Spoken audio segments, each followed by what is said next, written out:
Поради блокадите на превозниците, ЕСМ не може да го донесе потребниот јаглени мазут за РЕК Битола. Бараат од транспортерите да нема застој во испораката на енергенси, за да не се случат проблеми во производството со струја.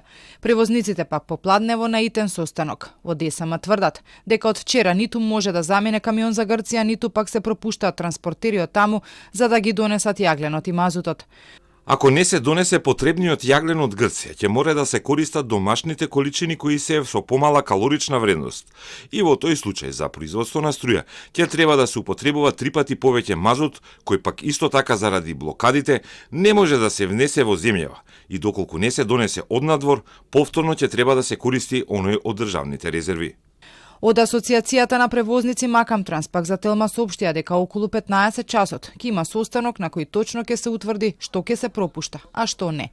Досега според она што го кажуваа, слободен проток било возможен само на жива стока, лекови и експлозиви. Министерот за транспорт Николовски пак на Фејсбук се пофали дека македонските превозници се прифатени како професионални.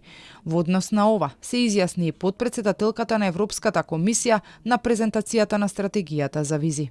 We are aware of these difficulties now in this area, and in this visa strategy we are also addressing this point. So we are also proposing that we look now also more flexibilities here, without compromising, of course, the security at the same time. Превозниците веќе четврти ден се на блокади на граничните премини заедно со нивните колеги од Србија, Црна Гора и Босна и Херцеговина.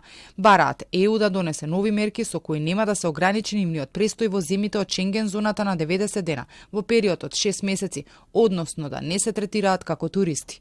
Предупредуваат дека ако нема измени, освен транспортот, огромни штети ќе трпи целата економија. Од бизнисот пак деновиве се изјаснија дека ги поддржуваат превозниците во намерите, но дека со блокадите загуби има и стопанството. Професионалните возачи пак возвратија дека бизнисот за ова е информиран одамна.